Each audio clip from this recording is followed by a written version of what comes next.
The next Lee and Ian podcast is approaching the station. Please step aside.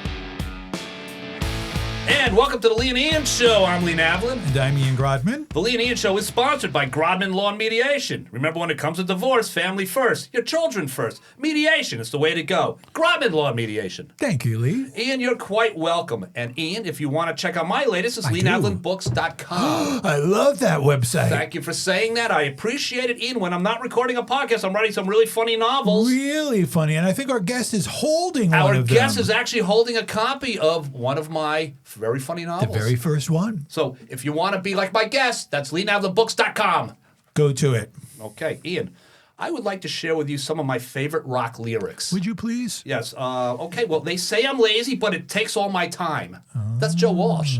I like that lyric. Yeah, they say I'm lazy, but it takes all my time. That's a very funny lyric. Has life been good to you so far? Life has been good to me so far. Good, Yes. good. Now, I have a few more lyrics I want to share with you. Please do. There were plants and birds and rocks and things. You know who that is?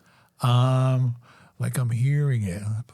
That's America. Okay, yeah. America. Great band. Not Country. my favorite. Country right now. We're a little Yeah, frustrated. yeah. And of course, Excuse Me While I Kiss the Sky. Oh, Jimi Hendrix. Jimi Hendrix. Ian, do you have a favorite rock lyric? I don't.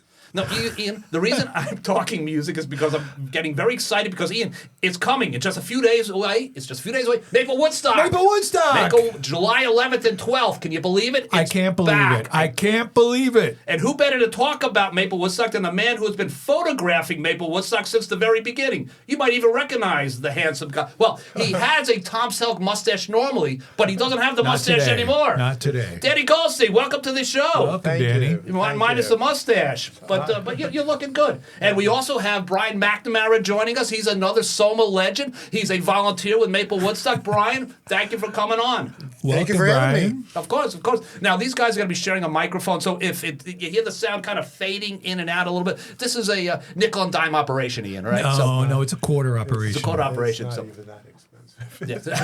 Yes, right. It's not. But anyway, guys, welcome to the show, and Thank you. for all you've been doing to get Maplewoodstock again off the ground for another wonderful year. Thank you.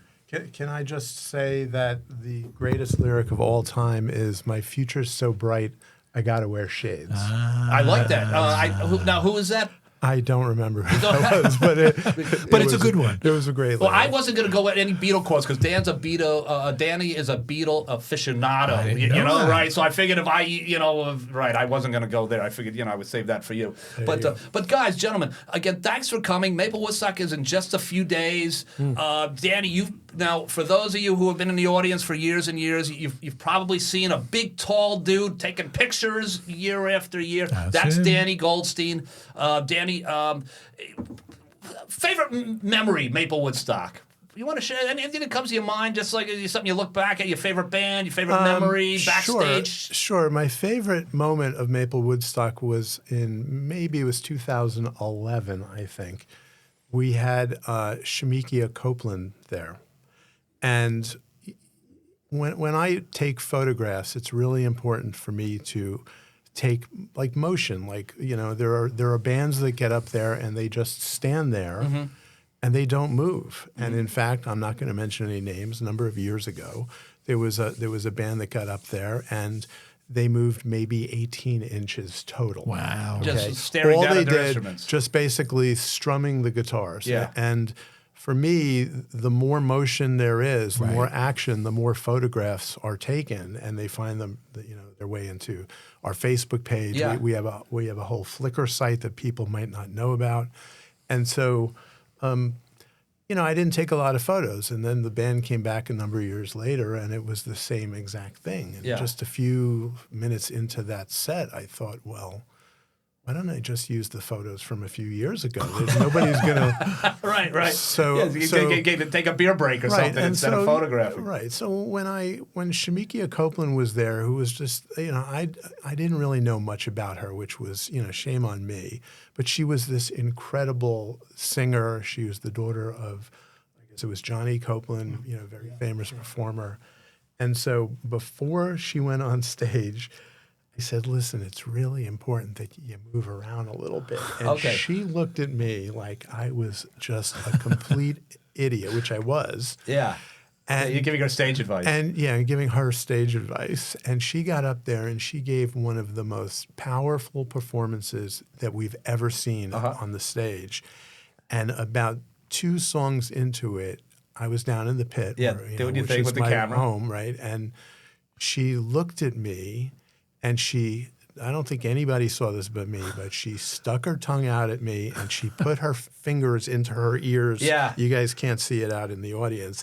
And she made this face like, right.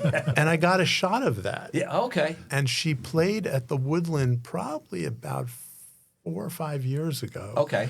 And I gave her the photograph. Oh, wow, that's okay. great. And she, I don't know whether she liked it or not, but that is certainly one of sure she my did. favorite moments ever. Yeah, did she seem to remember you when you handed her the photograph? Or did you say, hey, I'm the guy from Maple? She was like, no, I'm not sure she remembered me, but But she she- certainly was puzzled by this weird-looking photograph. Where did this come from? Is that photo on the website?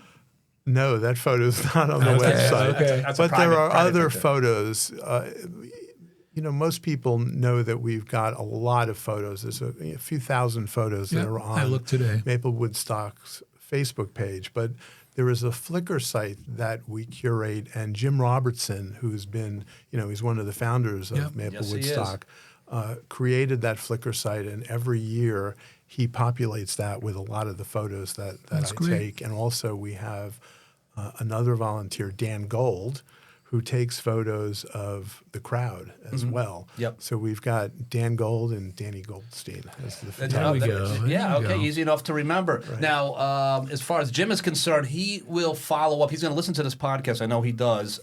And what he's going to do is he's going to call me up and he's going to discuss things with me that he didn't like that I had to say about Maple Woodstock. That's what happened last year. I talked about how much I loved Maple Woodstock, Ian. We taled about it. We had Tarquin on. That's right. And Tarquin was on earlier I this said, year. I liked the old beer garden when it was up on the top of the hill. And Jim calls up to ask me what my problem was with that, and I love Jim. Jim's a good friend of mine. But, That was a great interview with Tarquin. yeah. There's thank also, you. I have to say, while, the interview you did with Alan Paul, Yes. that was a fabulous interview. Thank you. Yes, and yeah, you Alan Paul- promised you'd have him back. Yeah. Oh, yeah. He's got something going on right now. Right. You need to have him back because, I'm sure he's very involved in the new Greg Allman documentary. Yeah. And I just saw that last week, and it was incredible. Yeah, It was really now amazing. Alan Paul. Yeah, he is considered one of the great rock and roll writers in the history Right. of rock and roll. No Way Out, which is a definitive biography on the Yep. Allman Brothers Band. Alan wrote that. He's done a lot of work with Greg Allman. I think he's doing something with. He's writing something is in the works right now. He said this is big. He said he didn't want to talk about it just Right. yet. Yeah, he mentioned it on the show, and Yeah. and he played at Maple Woodstock. I think it was 3 years ago. Yeah. And That's right, his that's Allman Brothers one of cover band, yeah. right, and that was one of my all-time luckiest, Yep. photos. And I should because- say cover band, tribute band, because he Right, actually Friends has of the Brothers, Right, right? exactly right. Friends of the Brothers. You're right. These are real serious guys that Right. most of them have played with the Allman Brothers in some type of, Right. and Right. Alan. So thank you for that. Yeah, thank you for listening to that podcast. Yeah. Alan's a good dude. I think he's been listening to all of our podcasts. Yeah, Thank you, yeah, Danny. I've listened to most of them. Yeah. Now, talk a little bit about this. The show coming up. You've got some amazing headliners. You got Anders Osborne, who was brilliant. You got Lettuce. By the way, do you know how they got their name Lettuce? I know. I don't know.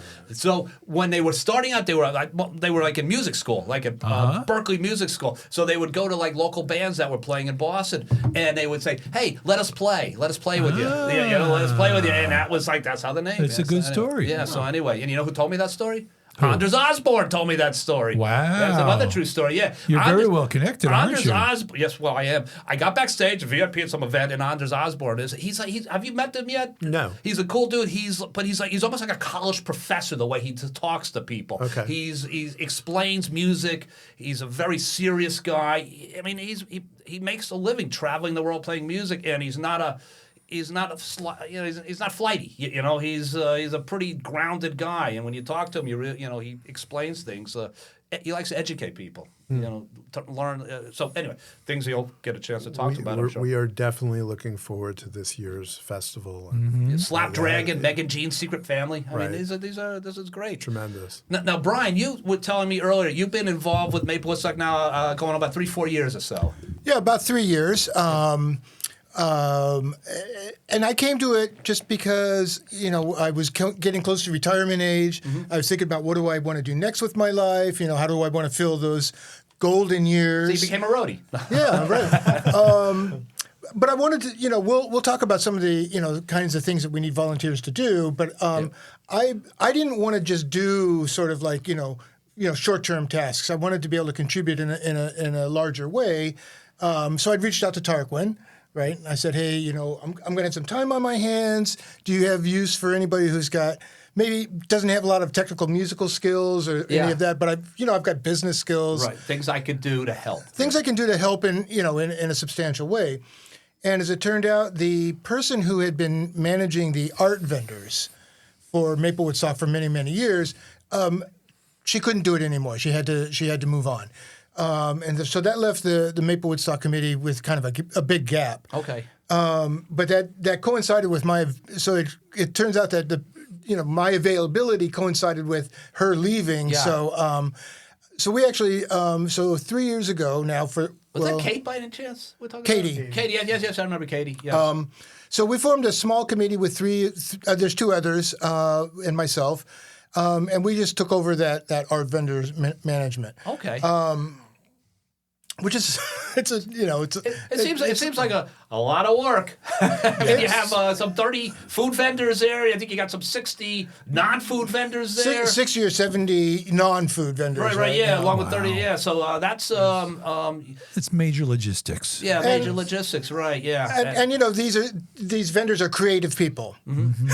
right? Yeah. They're not necessarily the most practical, and they don't always respond on time and things like that. They've got other things going. But I'm busy making food. I don't have time to talk logistics with Maplewoodstock. But they want to be there. Can I ask, is Enketia Brakohiapa going to be one of the vendors this year? Does it name ring a bell? Is. Yeah, is. I think he's a very good friend of our family. Oh, is he? Yeah. Is he? His he work comes is back beautiful. every year. Beautiful stuff. What kind of food is? No food. No, he's clothing. No clothing. Oh, clothing. He's an artist. He's an artist his and own a clothing clothing. designer. Yeah, how do you say his name? Enketia Brakohiapa. Okay, all right, great. He's from Ghana. Yeah. He's from Ghana. Okay, and so he'll have his goods on display. He'll probably be staying at my house that night. And if you mention Ian Graben, will he give a discount or no? Okay, no discounts. He'll charge you more. I don't get one. He'll charge you more. Yeah. Because we'd shown our dedication and our willingness to put in the work. We were invited to join the main Maplewoodstock committee. So now, still doing all of the art vendor stuff, but also helping out in other ways. I've been helping Danny with some stuff related to some of our sponsors, and then of course we'll all be there Friday through Monday, setting up Thursday. So it starts on Thursday. You setup starts Thursday. Yeah, I mean, would it help if I sort of explained, this? Yeah. Talk about what goes into Maplewoodstock, because I think so many people just People show don't up. realize how I much think it is. that's true, Yeah. and we love it when people show up. Yeah, right. Like, it's important for us to have happy, went into smiling it. people. And another reason why, if you're out there and you want to volunteer, Right. you want to be involved, you're needed. Right, so Very needed. So really, what happens is, going back to last July, after the festival ends, we pack everything up, we bring it to the storage unit, and then we all go soak our feet for like 3 weeks to make sure that we can walk again. Right. And then the process begins anew to figure out what we did right, and more importantly, what we can do better.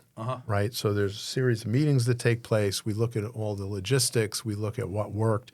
Last year, we changed the layout of where the art vendors were, where the food vendors were. If you remember years ago, everything used to be on the same side as the amphitheater, right? But it just got too big, got too squishy.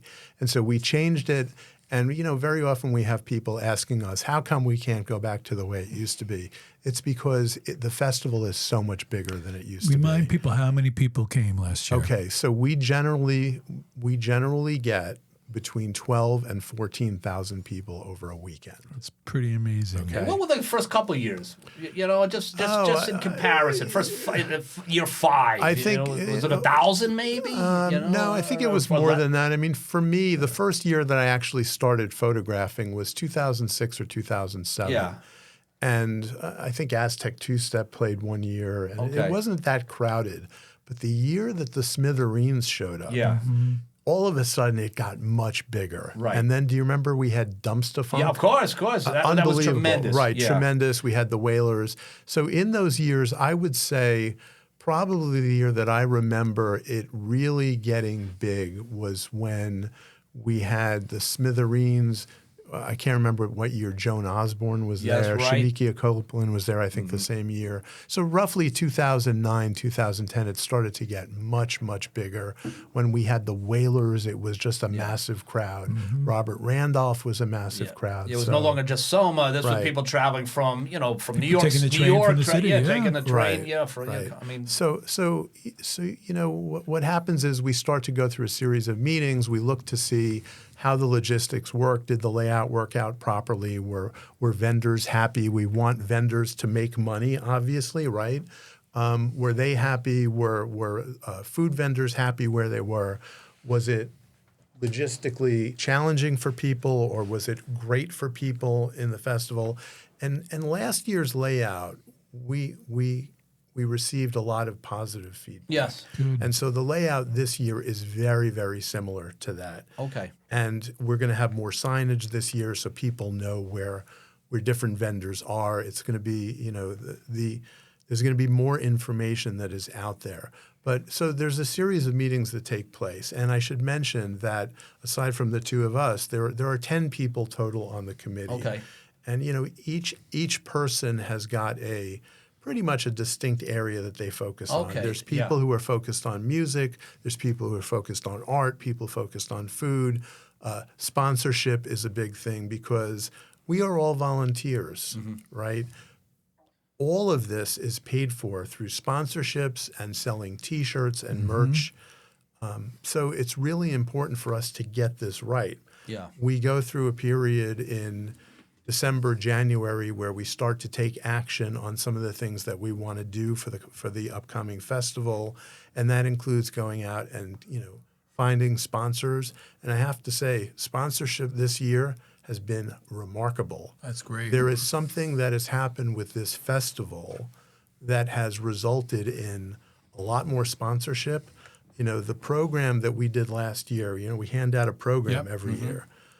It was 32 pages last year. Wow. This year it's 44 pages. Wow. Just with sponsors and information. Sponsors, information, all kinds of great articles. There's an article about the new library. There's an article about, the tree in Memorial Park. Yeah. There's all kinds of really great, interesting reading material in there. Danny, was there ever a discussion about charging Maple Woodstock? Has that never been on the table? Never on the table. Never on the table. No. Yeah.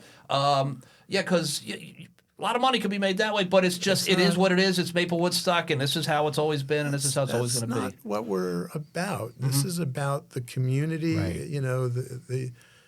We have this ethos document that was put together that really talks about who we are and what we believe in, and it's really important that this is a community-based festival that is dedicated to music and art, and we don't want to change that. We could easily change it, but we don't want to change it because we understand how the community feels about this festival. Gotcha. This, to me, I believe this is the preeminent event in Maplewood. I agree with you. Maybe I get New Jersey. As far as festivals are concerned, and across the country, it competes with a lot of big festivals now. So we all feel the weight of the responsibility that we have to make sure that this continues to operate in a manner where people can show up and be happy and bring their friends and their lawn chairs. And yes, because Ian is an attorney, and he's shocked that you're not charging. You're an attorney. You're like, I never said that. Why? You never said that. No. Oh, I thought you're like, how could they not charge? I was just going to thank you for what you just said, Jim. I because made that up. I think it's fantastic. I made that up. It is actually it makes it a very special event. And yes, like you said, bring your lawn chair, bring your everybody. Assigned seating. Find a spot on the hill with your family and friends. Hang out with your neighbors. Hang out with your friends coming from other towns in the city to visit. Yeah. I mean, and I think that's exactly the draw, right? It's like this is Maplewood's big block party, right? All our neighbors, all the people we haven't seen for a while, we get together, we reconnect, and we hear some, great music while we're Right. at it. So it's perfect. On the topic of did we ever think about charging? So I actually in the ethos document that I mentioned, the number one point is this is a free and inclusive festival. Yep. We're a free That's and right at inclusive the top. festival. That's yep. Everyone's always welcome to attend without charge, and we'll work to make the festival as accessible as possible. Now, I know so many, a friend of mine, for instance, in the city said, hey, Lee, my band, anyone you know at Maplewoodstock. And, and I said, look, I gave them names of the people I knew. I said, but I said, I think that'll probably hurt your chances if you tell me know me. But, It's an automatic rejection. That's right. It's like, Lee, come on, Lee Navlin. Yeah. Have you heard some of the quotes he was quoting about music recently? America, absolutely not. But how many bands are submitting to get in, and and what percentage? Great question, and that goes back to what I was saying about something has changed, right? Not only did the sponsorship go up, but the number of band applications this year exploded. Yeah. Last year we had 120 band applications. Wow. This year we had, I think it was 210. Jeez. Wow. And 22 bands, I think. 22 bands. Good So for the you process guys. that we go through is Jeez. because we want to ensure that we have a diverse set of music and bands. Yeah. There is a subcommittee that was formed, 4 people. There's 6 people in total who actually have to listen to submissions Well, from 210. every one of those bands, and they get scored, and then we select the bands that give us the best results. So how many And people sit and listen to the top? 6 people 6 people listen to 200 bands. 200. And then they gave it like a 1 through 10 or whatever it is, and then it went to another committee that. And then the selection process basically reveals who is going to be. Is there anything? playing. Is there a method to that madness? Is it like a Sure. Would they, if they're from Soma, for instance, is that an advantage anymore? Is it hard to do that? You know. I think to some extent it is an advantage, Okay. but we do try and feature local bands. This festival started out as really local bands, right? Yeah. So, but it's not. If we got an application that said Lee Navlin on it, They might not even listen. there's no way we would ever even entertain that. Lee plays the ukulele. I mean, that's right. Right. I'm But a solo ukulele player at Maplewoodstock. But it is it's hard to get a slot here. Yeah. And I think that what has happened is we've got a very professional backline when it comes to the instruments and the equipment that is used. And I know that last year we heard from headliners, the headliners, about how amazed they were That's at excellent. the quality That's of what fantastic. we Of the offer. audio, the quality, the Yes, sound, yes, and we obviously have the got- stage presence, yes, and another thing that always blows me away, Ian, is how quickly you take down the band and the new equipment's back up, in 10 I'm minutes. amazed that they've got like 15 and 20 minutes and- between bands. Yeah, and just the other night we had the band meeting, and Tarquin went over that very clearly. How taking right, down right. So you've got this period of time, and basically when you're done, get the you got to get you got to get out. everything off the Right. stage. And now, how does it work with sound checks? Because not all these bands can do a sound check, or do they do a sound check? They all do a sound check. They have 15 minutes to get their gear up, Yeah. get plugged in, speak to their sound person, and do a quick sound check, and then it's off to the then races. they're up. And the only thing that stops them is if we ever have lightning in the area. And Sarah Hod you had Sarah on the show. Yes, we did. Yeah. Sarah's very aware of that because she's been bypassed a couple of times. The weather, because that's how it nothing we can works. do about So that. if the band is scheduled from 1 to 1:30 or whatever, and then that's a bad storm, the only thing you can do is just move to the next band. Correct. Or you can't push it back to 3 o'clock in the morning. The thing, yeah. We'd like to, but we can't. Right, yeah. Yeah, I mean it's a tough call, but it's in the document right off the bat. So Right, it's a safety issue. That's everyone what it understands. Yeah, comes down it's to. important. Yep.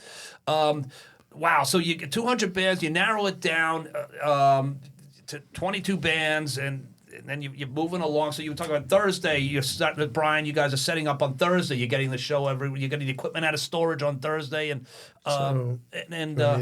Yeah, because I wasn't aware of Thursday. So. Right. So really, what happens is I'm new at this. That's right. They don't call you to Friday. well, so I know a lot of people show up on Saturday morning with their chairs, but we get out there on Thursday, generally now Thursday, to mark out the field physically because we have to allocate space for the art vendors, for the food vendors, where lighting is going to go. We get tremendous support from our production team. We use 368 Productions. Rick is in charge of that. And basically, they really help us. And then we mark everything out. And on Friday, the stage shows up. The stage shows up in a big truck, and then it unfolds, and then the decorations have to go on, and then we start to lay out all kinds of things. So that's what happens on Friday, and by Friday about 5, 6 o'clock, we are at a point where the festival can, it's sort of ready, and then Saturday morning is all the canopy stuff that goes on. Generally, what happens is by 6 o'clock Friday, everything is kind of ready, and then we get a massive thunderstorm that comes through at 7 o'clock, and everything's all soaking wet, and like Murphy's Law. Right. Now when that truck arrives, I guess everybody goes, the stage is here. You know what I mean? Like, is it concern the truck breaks down? Everything I'm sure is crossing everyone's mind. The worst case scenario. Is there a worst case scenario? What's the closest to a worst case scenario there ever was, I guess, besides COVID? Where you were like, oh man, we're in a little bit of trouble here. Has that ever happened, or is it just too professionally run at this point? Where we don't have situations like that. I have not encountered that when it comes to the stage itself. Yeah. Because company we work with is just ultra professional. Okay, they're incredible. They put on festivals, all over the country. COVID was the big one. It was canceled 2 years in a row. Yeah, and I remember, and you moved it. You were going to try after it was canceled in July. You go, let's move it to October, and then of course it still didn't work It didn't work out. So if you have a Maplewoodstock T-shirt from 2020. It's worth a few bucks. Okay. Yeah. Now I gotta go back and look. Now, Ian, the other problem Nobody has them. So is occasionally a musician won't show up. Matt Hauser, the great drummer from Soma, the band showed up, but the drummer didn't make it. So Matt was sitting on the grass and having a good old time. And so what do you do then? Matt got called up on stage and played with them. Matt got called up on stage, played drums. That actually happened another time. Probably going back to 2007 or 8, there was a band that didn't show up, and there was a cover band of the band. Oh, called the Band. Yeah, remember that band? Yeah, I do. Yes. Yeah. And so they showed up, and they did their regular set, and then they did a second set. And I'm a total freak of the band. So when they started to do that was just amazing. Right. Yeah. The band. Yeah. They played. I know they've also played at the SoPac. Yeah, I saw them in SoPac. Outstanding band. Great. Now, as far as music is concerned, Brian, maybe a question for both of you. I know it's a rock festival, but you've had people saying, maybe why not hip hop, or maybe why not, I think there's a little of everything. Country. Has that gone into changing, trying to figure out who's going to play? I mean, is there any genre that you're like, no, or no, it doesn't work that way? So you want to? Well, no, go ahead. But hold on. Yeah. I've never thought of it as a rock festival. Okay. Just because from even the very early days, I think of some of the bands that played, like Big Mamu, right? They would come in and they'd do their Zydeco Cajun thing. We always have lots of local blues and R&B bands.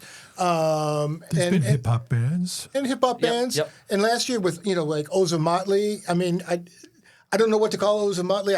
Maybe rock, but okay. they're their own thing. And of course, Shamika Copeland. I think that I should probably bring this. Yeah, bring the mic back. Right. Yeah. So and we're moving the mic around, guys. Again, it's a nickel and dime operation. Yeah, it's not actually even that much. 3 microphones, 4 people. Ouch! Well, but Ian, he dresses nice. He wears a collared shirt. I wear a collared shirt. Right? You got it. Short. So did you ride your bike here, by the way? I did not ride my bike here today. Danny says, "Is there a place I can park my bike?" Okay. I was like, "I go Bring it right in. And he said, "Yeah, right." There's no room for it in the studio. Yeah. But there's no room. So No room I in the know studio. I know that sort of people have said that, but it's not really true. And in fact, Being a rock festival. right, Okay. right, Okay. and in fact, in the program this year that people can get at the festival, which by the way is going to be mailed out to 11,000 households in the next week to 10 Yeah. Wow. days. Okay. Amazing. We made a point of putting together a map showing this year's festival Okay. and the kinds of music that are going to be played. Oh, and yeah, you right can there. see Yeah. on here. Yeah, jazz, you're right. Jazz, Country, it's rock. all there, Yeah, right?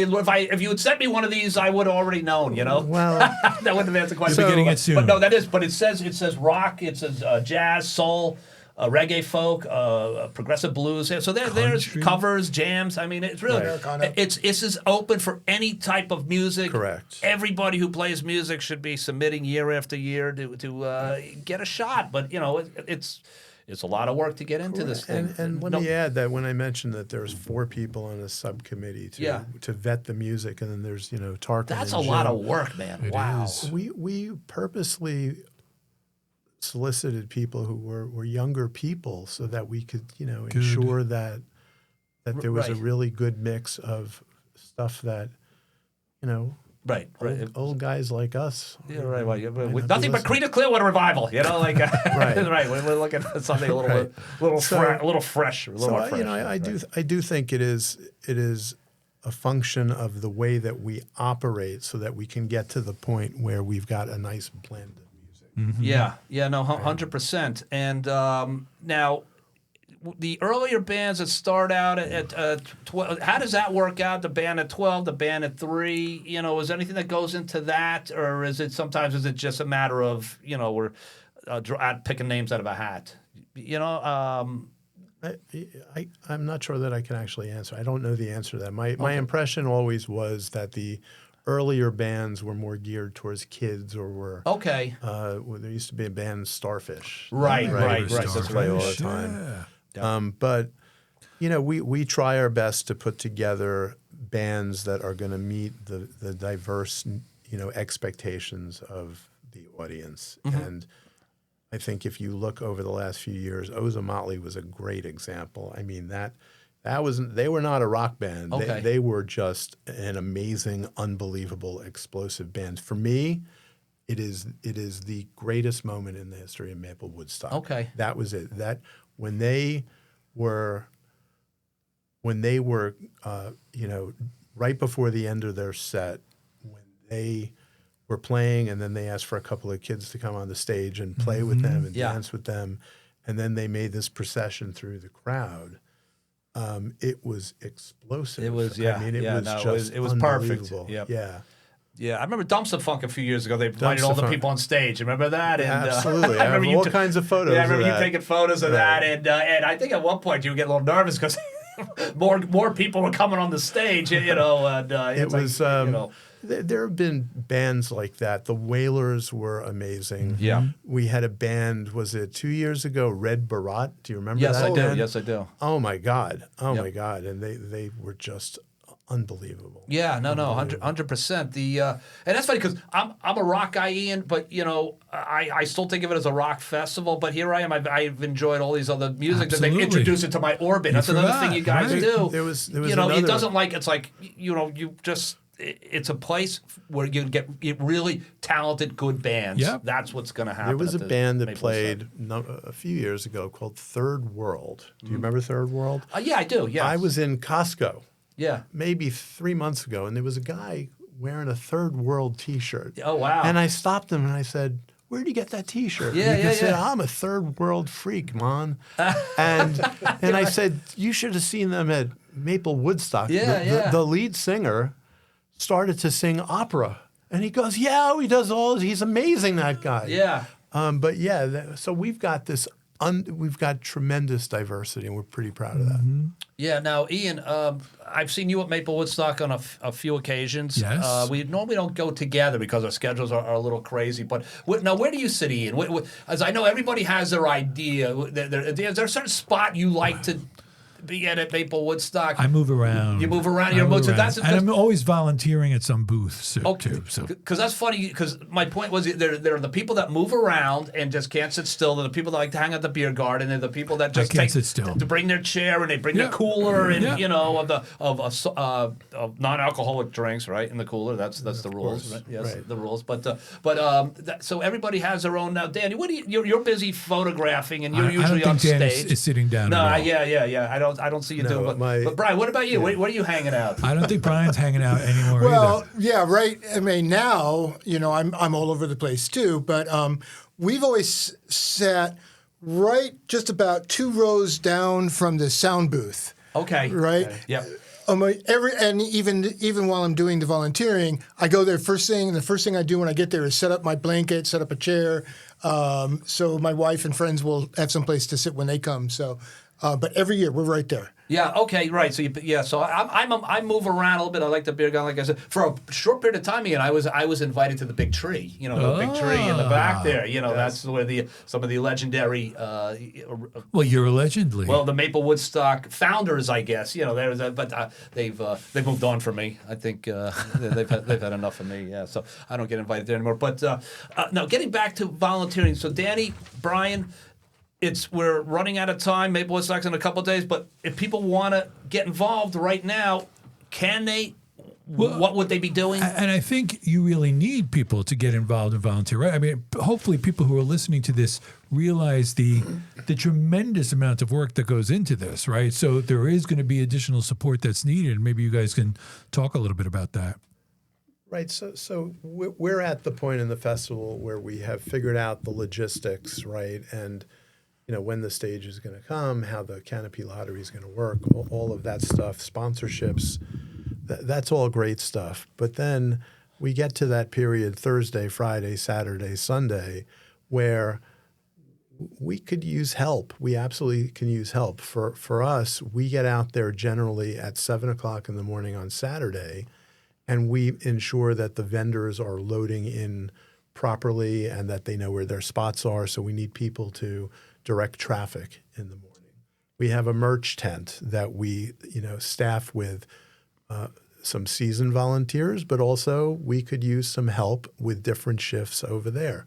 The beer garden, we do that in conjunction with the South Orange Elks. Okay. We've done that for 18 years now. Is it 18 years? 18 years, and we have a thank you in the program to the Elks for 18 years. And so, there are shifts that are necessary to staff the beer garden. There are a lot of things that are out there where we could use help, and the best way for that to happen is if listeners go to maplewoodstock.com /about/volunteers. And you will see over there something where you can apply, and there's different roles that are out there. And we're getting sort of short on time here because you said this is going to air. It's going to right, exactly right. It'll be out So the weekend before. I think next weekend, or by the end of next week, Susan Rogers, who is our committee chair, is going to allocate the volunteer positions out. So it's important that people do it. Right. We love the fact that everybody comes out and enjoys this thing. But we could use some help. Too. There's no question that we could How use many some volunteers do you need? 8,000. Okay, all right, good. I don't have a number. I mean, I think we have a committee. We just happen to have 8,000 listeners. That's right. Yes, that's right. Are we multiplying? But I will say, for those that are going to volunteer, I did it a few years back actually, and I made some close friends that I'm still friendly with. It's you meet people.